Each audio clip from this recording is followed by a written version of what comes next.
Hi, this is Arijit Banerjee. Today we are going to talk about Lakeflow Zerobus. At the time of recording, Lakeflow Zerobus is still in private preview. So whatever I'm going to share with you today is subject to change. At the 2025 Data and AI Summit, we introduced Lakeflow Zerobus, a direct write API that makes high throughput ingestion for IoT, clickstream, and telemetry data fast, simple, and effortless. Let's take the example of clickstream data ingestion. Clickstream data is critical for understanding consumer behavior, especially for online retailers. Capturing user activity from digital experiences like mobile apps is typically a multi-step process.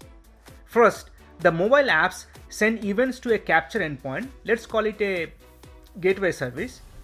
The gateway buffers the events into a message bus, such as Kafka. Many organizations maintain these message buses solely for this purpose, which adds complexity, another moving part to manage. Developers then write a Spark structure streaming pipeline to consume data from Kafka and write it into a table into the catalog. Once it lands there, then the data can be used for AI models, AI BI, or advanced analytics like funnel reporting. With Zerobus, we can eliminate both the message bus and any Spark streaming jobs whose only role is to write data into the bronze layer.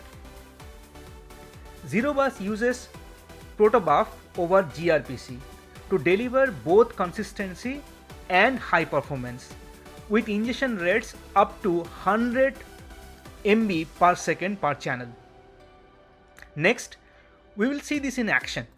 I built an iPhone app, let's call it a flag store, where I'll perform and emulate some tap events. I also implemented a simple Python gateway service that uses the Protobuf SDK, Zerobus SDK to write those events directly to a Delta table that I created to accumulate the clickstream data. First, I'm going to create a bronze table that would hold the events data.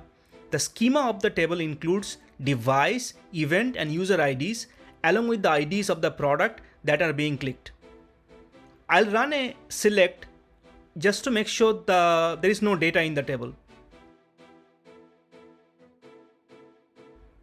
Let's switch to my VS Code. First, we need to install the Zerobus private preview SDK. Then we will set up some usual environment variables specific to my environment. Next, we will use the generate underscore proto command to generate a .proto file, which will be consistent with the definition of our bronze table. It's just a handy shortcut. After that, we need to edit the generated proto file and add a service definition for our gateway service. Now that we have the final proto file, we will use this to generate our Python stub for our gateway service and Swift language stub for our iPhone app, which we are going to write in Swift. I have already done that. Here is the generated Python and Swift stub code. With that, let me show you the Python gateway service code, which is a gRPC server that uses the generated Python stub code. We're now ready to run the gRPC server, and we're going to do that right now. My server is running. I'm now going to go to my Xcode, where I have conveniently had the iPhone app open. It uses the Swift stubs that we generated along with the Python stubs. This is pretty standard hello world type code. Let's focus on this part.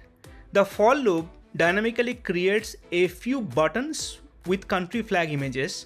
When each button is tapped, it sends out a protobuf payload to the gateway gRPC server.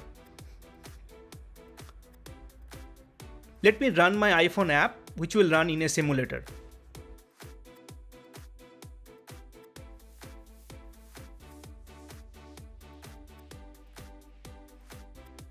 Here you go. Here is our app, with the flags of countries of the world. As I mentioned before, every time a flag is tapped, it sends an event from my iPhone to the gateway service. I'll click few countries and we'll see if they show up correctly. I've clicked the flag of Argentina a few times and some other flags too.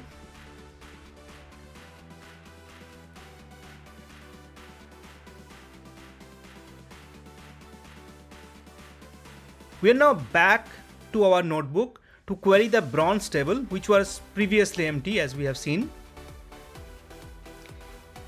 Here you can see the table isn't empty anymore, and the flags that I clicked show up, hopefully correctly. This means all our events are now being accumulated into our Unity catalog table. I also created a sample dashboard to show these clicks visually. There are 21 events and the Argentina flag has been tapped a few times followed by the others. So this shows how, with the help of the Zerobus SDK and a few lines of code, we are able to capture a stream of events into a plain table without having to buffer them in a message bus. Well, that's all folks. Thanks for spending the time with me. See you next time.